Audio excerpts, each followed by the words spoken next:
Когда он покидал Таиф, глупцы сделали 2 ряда, ходили сзади него и били его. Справа и слева люди шли и кидали в него камни, нечисти били кулаками. Хабиб пришел к ним с чем? С тем, в чем есть жизнь для них, чтобы сегодня верующий в качестве терпения понял, воистину нет ума оправдания, когда один другому желает добра, щедрости, доблестью, старанием помогает ему, и в ответ видит вред от того, кому он сделал добро. Нельзя сказать: хватит, нет от этого пользы. Они не желают добра. Ты связан с тем, кто пришел совершенствовать достойные нравы. Ты будь таким, чтобы достойные нравы были в твоей сущности. Как понять в сущности? Это когда другая сторона не может воздействовать на твои нравы. Ты желаешь спасти человека, а он наносит тебе вред. Остановишься ли ты, потому что он вредит тебе и не дает возможности его спасти? А ты желаешь ему помочь. Это есть старание. Он тебе вредит, а ты хочешь ему помочь. Если твое старание связано с земным, то есть тебе повод. Ты перестаешь оказывать помощь, потому что вредят тебе. Однако, если твоя помощь и старание связаны с нравами пророка, саллаллаху алейхи вассалям, то ничего тебя не отвернет, даже он. Ты желаешь, чтобы он жил, а он убить тебя. Даже это, не удивляйтесь. Даже это не остановит тебя от оказания помощи. Пророк, саллаллаху алейхи вассалям, к ним пришел с чем? Пришел к ним с единобожием, пришел к ним с наставлением, пришел к ним с нуром, пришел к ним с добром, пришел, чтобы вытащить их из мрака, гнева, ада. Он пришел им дать, а они обкидали камнями. Он ходил, как говорит Зайд. А с ним был Зайд, да будет доволен им Аллах. Он сказал: мы ходили, я своим телом старался укрывать его от летящих камней. Из-за сильной боли, говорит Зайд, он упал на колени по пути. Это сущность, которую Аллах избрал, и небеса и земли связал с ним. Джибриль, алейхиссалям, приходил к нему с небес. Жителям земли были оказаны милости благодаря ему. Из-за сильной боли он упал на колени. Некоторые из них пришли, схватили за плечи посланника, саллаллаху алейхи вассалям, чтобы поднять его и вновь обкидывать камнями. Снова и снова. Он упал несколько раз по пути из-за боли. И когда он подошел к саду за городом, в котором был виноград, в том саду гуляли 2 неверных курайшита, потому что это был их сад. И был служащий в этом саду. Неверный дал к нему кисть винограда и сказал: отдай Мухаммаду. Они были неверующие оба, однако проявили сострадание из-за родословной. Мы курайшиты, а они жители Таифа, сакифиты. В известной истории, которую вы знаете, его обращение к Аллаху, тут выявляется великое терпение. Вы, наверное, сразу подумали об ангелах гор, которые предложили пророку, саллаллаху алейхи вассалям, раздавить их между горами.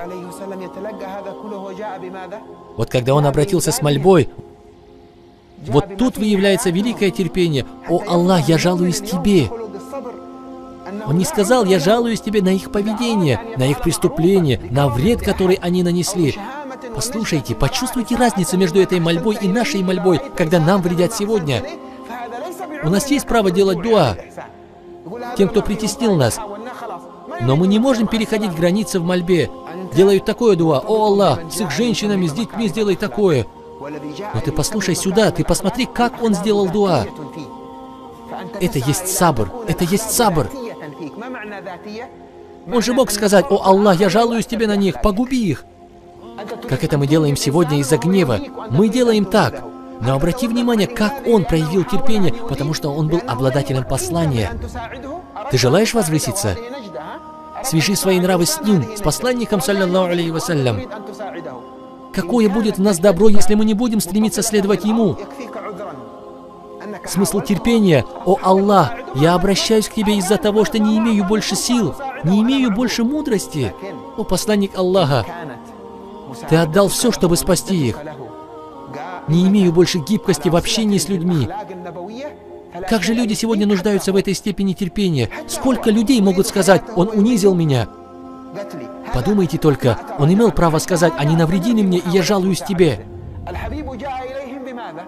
Потому что они люди неверия, заблуждения, поскольку они вредят тем, кто пришел к ним с добром. Однако это высокая степень терпения, и мы желаем добраться до нее. Для нас эта степень является примером для следования. Это есть та степень, на которую мы хотим возвыситься в терпении. Не имею больше гибкости в общении с людьми. Какая разница между словами «люди унизили меня»? В этих словах слабость терпения. Знаете, в чем слабость терпения? Когда ты говоришь «люди унизили меня», в этом слабость терпения. Кому ты жалуешься? Людям. Однако обладатель достойных, полноценных нравов, когда жалуется, то жалуется только на себя. «О Аллах, не имею больше гибкости в общении с людьми». Подумайте, обладатель терпения, поднимающийся в степени полноценности в терпении, его сабру не принимает отклонения, и решается это с тобой, о нафс, а не с людьми. Ослабела моя сила, уменьшилась моя гибкость. Затем обратил эту жалобу от нафса к Аллаху, ища помощи у Аллаха. О милостивый из милостивых, ты Господь слабых, так кому же ты верил меня? Он мог сказать: о Аллах, сделай их слабыми, они грешники. Но он сказал: ты Господь слабых. Пророк, саллаллаху алейхи вассалям, напрасно ничего не говорил. Это урок. Ты Господь слабых. То есть обладатель терпения, полноценный в укреплении терпения, не отвлекается в возвышении к Аллаху никем из творений. Вы знаете, в чем есть поражение? В отвлекании нас врагами от нашей связи с Аллахом. Это есть поражение. Если тебя один раз ударили, или войска было больше, это не поражение. Если ты один раз покинул свой город, это не поражение. Посланника Аллаха, саллаллаху алейхи вассалям, вывели из своего города. Посланник Аллаха, алейхиссаляту вассалям, сражался. Его родных и сподвижников убивали. Если войско разбивали, он, посланник Аллаха, саллаллаху алейхи вассалям, был с ними. Это не поражение. Может ли разумный сказать, что мусульмане получили поражение в Ухуде? Нет. Но если сказать, что войско было разбито, да, войско мусульман было разбито. И это было их победой, потому что они смягчили свои нафсы. Алимы говорят, что если войско одержало бы полную победу в Ухуде, то, возможно, они сказали бы: если даже мы и пошли против веления Аллаха, мы получили успех. Когда лучникам было сказано не спускаться, и они все же не послушались веления пророка, саллаллаху алейхи вассалям. И так, вместе с ослушанием, если бы победили, то, возможно, сказали бы: о, джамаат, мы грешим, распространяем грехи, но мы правильно мыслим, и мы можем спастись. Невозможно, невозможно. Разгром войска мусульман был для них победой в Ухуде, а оккупация земли, убийство нафса не есть поражение. Ты знаешь, когда бывает поражение? Когда после оккупации, убийства, притеснения ты чувствуешь, что ты слабый. Это есть поражение. Отклоняешься от возвышения в нафсе к Аллаху. Доблесть, старание, джихад, сражение на пути Аллаха основываются на нафсах, возвышающихся в этом смысле.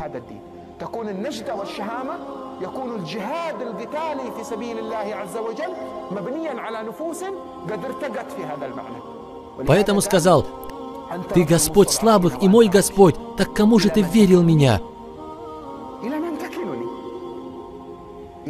Далекому ли, который хмурится при виде меня, или врагу, которому ты отдал во власть мои дела? Если ты не гневаешься на меня, то мне не о чем беспокоиться. Можешь ли ты почувствовать смысл этого терпения? Когда к тебе приходят беды, испытания, бываем ли мы в состоянии, заняты ли мы размышлением? Интересно, Аллах доволен будет или проявит недовольство?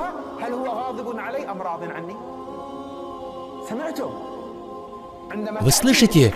Когда у вас возникают проблемы, возвышение в совершенствовании качества терпения, это остановка с нафсом, чтобы сказать: да, да, сделали, но послушай, Аллах доволен или гневается? Не отклоняйся от этого смысла, потому что когда нафс отклоняется от этого смысла, то внутри появляется поражение. Когда умма внутри получит поражение, то никто не сможет вернуть ей победу до тех пор, пока не избавится от этого поражения.